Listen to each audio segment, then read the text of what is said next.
He's giving each of them his general approach to problem solving, and that's the connective part.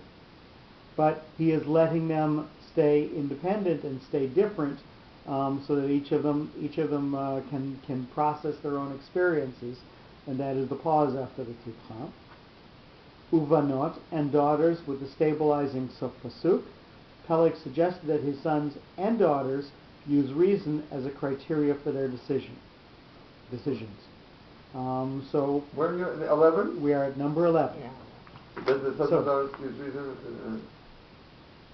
So the daughters are going to stand alone in that we've got banim with a pause, and then banot.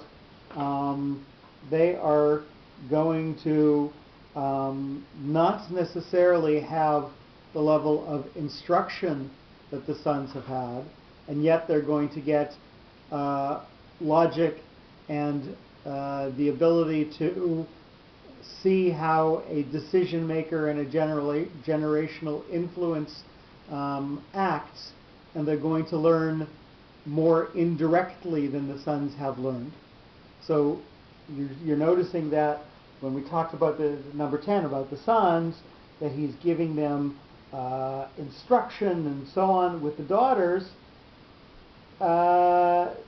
he's saying that they use reason as their criterion for their decision. So they're not getting as direct an influence, and yet they're on a higher level, maybe in a way that they're more intuitive. They don't he's have not to. saying either way that whether they need it or not. He's saying what he did. So we're talking about what he did. It's almost a refrain with him that he says everything in the direction of the reading mind. He doesn't say, and that's not the case with all sof pasuks, right? Like, why didn't he say, as suggested by the, he says, Peleg suggested, why didn't he say, as suggested by the reading mark? It's almost like a refrain with every other. We're not always saying that with sof pasuk. No, so is that, am I to guess from that this comment is not based on the trop? Like maybe he has some comments that aren't based on trop. This comment is based on the trop. He's giving the daughters something different from the sons because of the pause after the tipcha, and agreed. There's an implied pause after tipcha. Tipcha has is a note that has it's a melech. It's a note that you pause slightly afterwards. So grammatically, after tipcha, the laws of influencing beged kefet don't apply, and so if you need to read it with a little bit of separation between that word and the next word. Oh, so it is based on that. So why doesn't he say it? Because that's the other reading mark, as opposed to. So this is a reading mark that defines stability. Yeah, but wait, but Banot, the reading mark for Banot is the sof pasuk one. Right. You're saying it's so. Okay.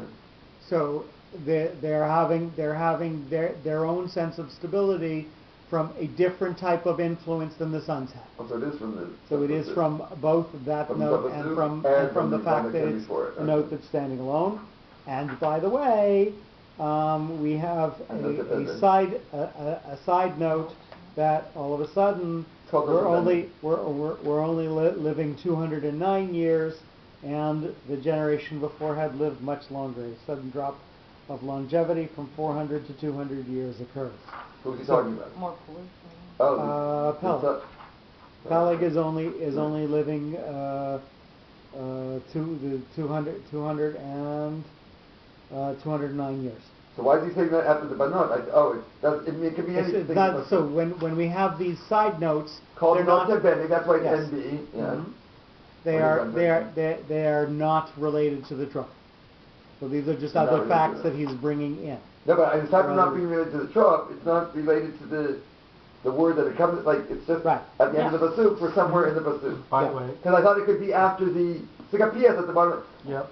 But there's no like it should have come after, let's say, note 9 or whatever he mentions the years, after 7 or something. You know. Okay. I'm not criticizing. I'm just. I didn't say you should criticize him. You're tired, I can tell. Aren't you? That's not a criticism. So when we read through the pasuk with the trop, we're going to notice that Peleg is going to stand alone with his Revi'i. The Tesha Shanim is going to stand there sort of as a phrase, and Vayoled Banim, the Banim, what they get is different from what the Banot get. So again, we're going to notice that separation. But when you said he stands alone with his Rebbe, yeah, James standing alone with his Rebbe. Vayechifeleg acharei holido et reu tesha shanim umatayim shana vayoled banim ubanot. Sorry, not concentrating. Maybe we should call it here, Vic. If you don't mind, I'd appreciate we're going to call I it don't here, mean to push it, and we will continue. We will continue after Shavuot. Just, Yeah, sure. Thank you. Thank you.